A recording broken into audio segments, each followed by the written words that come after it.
What is up, YouTube and Facebook and wherever you're watching this? Today's just going to be a quick update. It's actually a pretty exciting update. I'm not very prepared. We're not really going to get into the numbers on it because I don't have them in front of me. So I apologize. It's not really going to be like a fundamental analysis, I guess, video because, again, I just don't have those numbers in front of me. But you guys should be able to get a pretty good idea of how big of an event this is for MindMed, and that is the fact that it has been accepted for the Nasdaq. So it's pretty much the moment we've all been waiting for, next to, the clinical trial results. I got into MindMed probably in 2020, probably in, I want to say, June or July. I bought in at like 31 cents, and I've been buying in ever since then. Past, few months has been kind of rough. I actually can just get a screenshot of that, and I'll probably put that up here somewhere. But if you're like me, you believe in the power of psychedelics. You believe in the kind of the abuse of the pharmaceutical industry as a whole, and I've always believed that once plant medicines combine with pharmaceutical companies, we can achieve something really powerful as a race, and human race, not white people or whatever. Just wanted to clarify that. And I think this is the next step closer. I mean, you already have Compass Pathways. I believe when I checked them, they were trading at about $33, and I think their high is somewhere around $61 or something like that. Correct me if I'm wrong in the chat. The amount of trials that MindMed actually has going for them blows the number of trials that Compass has out of the park. I mean, and the scary thing about investing in these companies, in these psychedelic companies, is you never know if the trial is going to be approved or not. So if the company has everything riding on one or two trials, in my mind that's more of a risky play, because it takes a long time, it takes a lot of funding to get these trials approved, and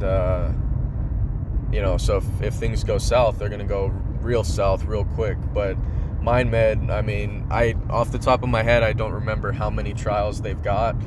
You guys can do a little research for yourselves and check out their trials. They're trying to treat all kinds of different things, from ADHD to like anxiety, addiction, stuff like that.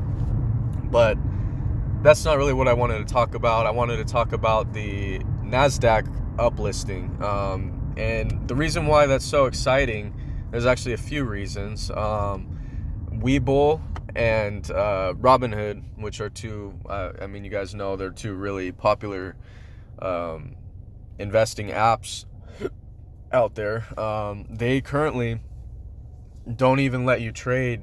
They don't even let you trade MindMed on their platforms, because MindMed isn't on the OTC market in the US. It's still going to be on the NEO exchange for Canadian folk, but in the US it's going to be changed. I believe the ticker is going to be MNMD or MNMD, something like that. So the reason why that's a big deal is because you're essentially opening up MindMed to two very huge platforms with a lot of users. And to be fair, like, some of them might have just made like a Fidelity account or somewhere where they can trade MindMed because of the fact that Robinhood wouldn't let them. I've done that myself when I couldn't buy crypto on my current platform. I've made accounts on other platforms just to be able to do that. So that's a possibility. So you might say, okay, well, that might not have such a huge effect. I think it still will, because I'm sure there's a lot of people my age using Robinhood who who don't want to be. Sorry, there's a woo. Dang, dude, there's some beautiful people walking around. I will just say that. What was I even saying? Oh my gosh, dude. Yeah, so you might be saying, that might not have a big effect, and I think it will, because there's a lot of people my age who only trade on Robinhood, and they don't want to go through like a formal account opening process at like a Fidelity or something like that.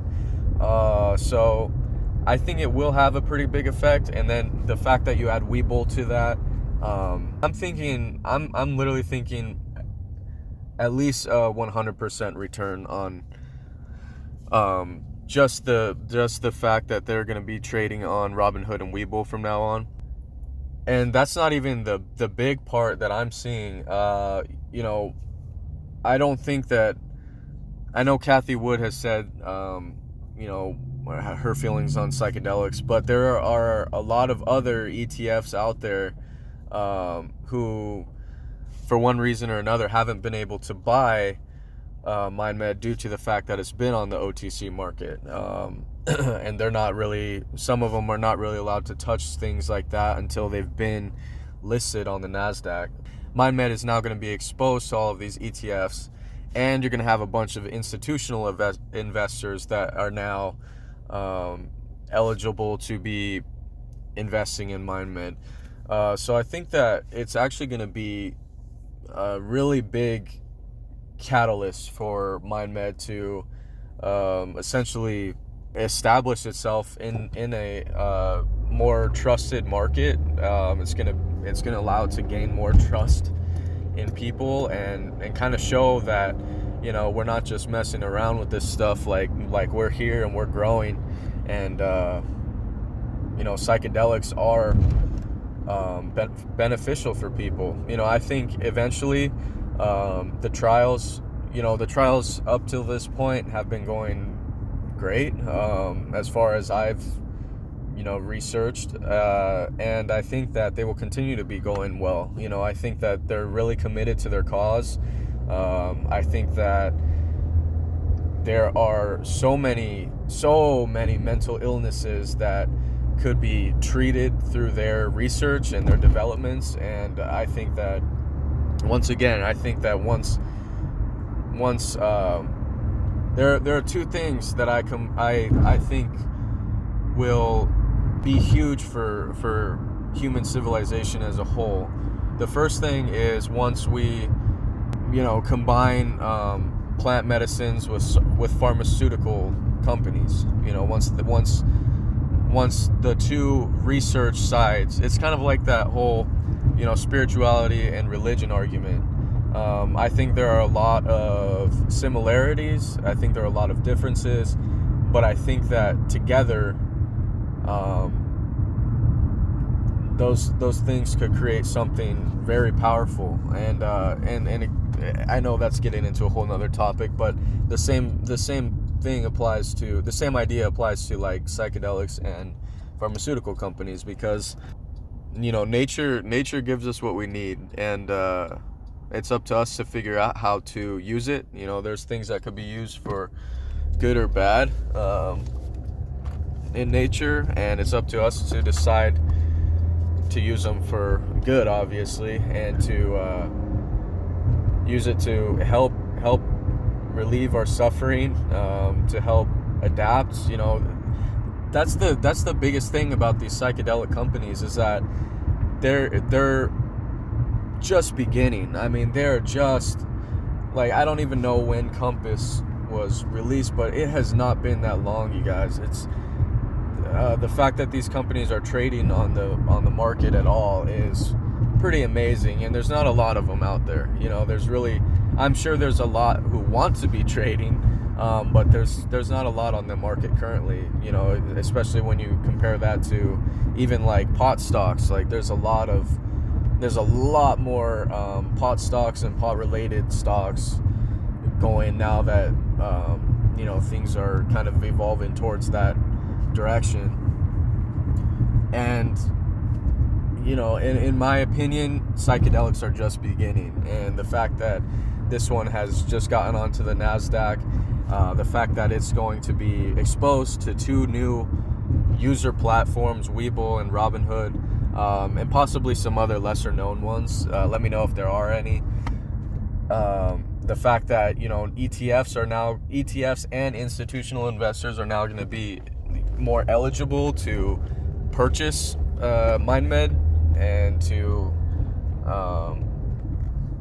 run with that, and also the fact that Nasdaq is going to have to purchase it. Now, I doubt that they have a huge weight rating in the Nasdaq. I like I said, I don't have the numbers in front of me, unfortunately. This was kind of a shock today because, you know, I know you guys have been seeing the stock price just going down and down and down. You got that heartache in you, but you also, if you're like me, you believed in it and you just kept buying on the way down. That's what I did, and I'm glad I did it.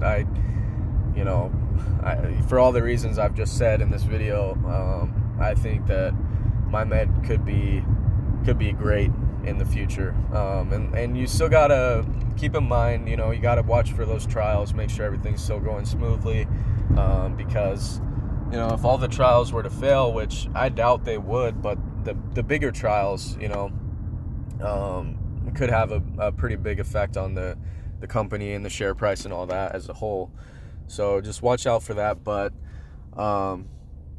yeah, congrats everyone who has, you know, held on to this stock. I think that it's going to be pretty big from here on out. I think I think this put us on the next level in terms of the stock. And keep in mind that we also hit on the OTC market. I don't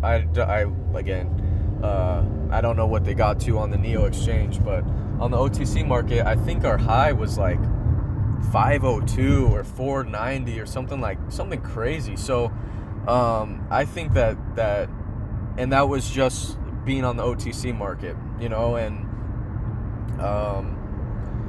yeah, I think this is going to put us on that next platform. I think this is going to put MindMed on that next platform and give it a strong foundation for growth. So let me know what you guys think. I'm super excited. Like I said, congrats to everyone who is in and who has held out for the long run. Yeah, I'm excited for where this could lead to. I really am, and whether or not it will is to be seen. But I think we're going in a good direction. So with that, I hope you guys enjoyed today's video. If you haven't, go ahead and hit that like button, because I know you like the fact that it's been listed on that NEO or that Nasdaq. Check to make sure what the new ticker is going to be. I know if you have like OTC shares, they're just going to change to the new ticker. You don't got to pull them out and re-put them in or anything like that. Yeah, and if you want more videos like this, I do a range of topics. It's not just all about stocks, but I put out new videos pretty frequently, just kind of as they come, you know. So if you want more videos, go ahead and hit that subscribe button too, and hit that notification bell. And with that, yeah, let's get it, boys. We got listed on the Nasdaq. Peace. Have a great day, guys.